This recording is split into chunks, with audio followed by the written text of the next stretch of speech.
7 ગુજરાતનો અવાજ। નમસ્કાર દર્શક મિત્રો, i7 ન્યૂઝ ગુજરાતીની સાથે હું છું આપની સાથે પાયલ બામભણિયા। તો જોઈએ આજના મહત્વના સમાચાર। ગુરુ ગોવિંદ લીંબડી તાલુકામાં 130 ઝાલોદ વિધાનસભાનું સ્નેહ મિલન સમારોહ માનનીય મંત્રી શ્રી રમેશભાઈ કટારા, કૃષિ પશુપાલન સહકાર મંત્રી શ્રીના અધ્યક્ષસ્થાને યોજાયો।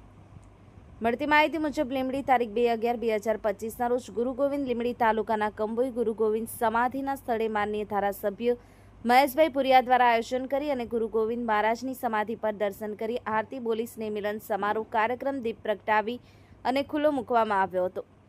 માનનીય ધારાસભ્ય શ્રી મહેશભાઈ પુરિયા દ્વારા શબ્દોથી સ્વાગત કર્યું, ફુલાર બંડી સાલ ઉઠાડી અને માનનીય મંત્રી શ્રી રમેશભાઈ કટારા, દાહોદના લોકલાડીલા સાંસદ સભ્ય જસવંતસિંહ ભાભોર, ભાજપ પાર્ટીના પ્રમુખ સ્નેહલ ધારિયા સાહેબ, જિલ્લા પંચાયત પ્રમુખ કરણસિંહ ડામોર, પૂર્વ પ્રમુખ શીતલબેન વાઘેલા, જિલ્લા પંચાયતના સભ્યો કૃષ્ણારાજ ભુરિયા, લલિતભાઈ ભુરિયા, પૂર્વ જિલ્લા પંચાયત સભ્ય માધુભાઈ ડામોર, ઝાલોદ તાલુકાના પાર્ટી પ્રમુખ મુકેશભાઈ ભાભોર, પૂર્વ ઝાલોદ પાર્ટીના પ્રમુખ મુકેશભાઈ ડામોર, તાલુકા પંચાયત સભ્યો, સરપંચો અને મોટી સંખ્યામાં નાના મોટા કાર્યકરો લોકો ઉપસ્થિત રહ્યા હતા અને સૌને નવું વર્ષ સારું નીવડે તેવા આશીર્વાદ આપ્યા હતા અને ડુંગરી ગામે આ પાર્ટીનું મળેલ સ્નેહ મિલન મળ્યું હતું, જેને વખોડી કાઢી અને જાકારો આપ્યો હતો। પાર્ટી છોડી જતા રહેલ કાર્યકરોને ટકોરી કરી અને જાકારો આપ્યો હતો અને આ પાર્ટીનું ગુજરાતમાં કોઈ સ્થાન નથી, માટે ચૈત્ર વસાવત અમોની ચેતરીને જતા રહ્યા, માટે તમે કોઈના આવેશમાં નહીં આપવા સૂચન કર્યું હતું અને 2047નું વિકાસ ભારતનું સૂત્ર સાકર કરવા સૌને અનુરોધ કર્યો હતો।